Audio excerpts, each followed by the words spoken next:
একদিন বিকেল বেলায় গ্রামের প্রান্ত দিয়ে হেঁটে যাচ্ছিল এক বৃদ্ধ চাচা।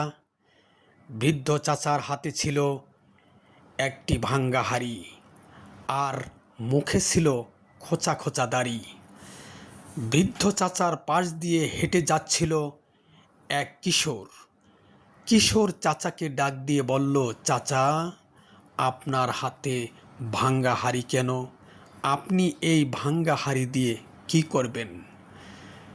চাচা মুচকি হেসে বলল, হাঁড়িটি ভাঙ্গা হলেও আমি এই হাঁড়িতে মাটি এবং পানি ভরে সুন্দর ফুলের গাছ লাগাবো।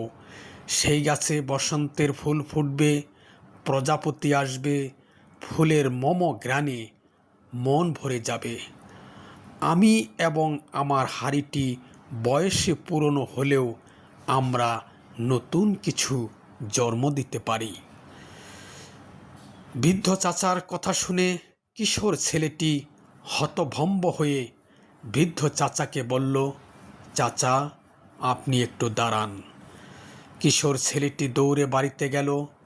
বাড়িতে যত ভাঙ্গা হাঁড়ি আর খেলনা ছিল সব নিয়ে এসে চাচার হাতে ধরিয়ে দিয়ে বলল, আপনি এগুলি নিয়ে যান। এগুলি তো মাটি এবং পানি ভরে সুন্দর সুন্দর ফুলের গাছ লাগাবেন। সেদিন থেকে ভাঙ্গা হাঁড়ি আর পুরনো খেলনাগুলো হয়ে উঠল সেই গ্রামে সুন্দর রঙিন ফুলের বাগান।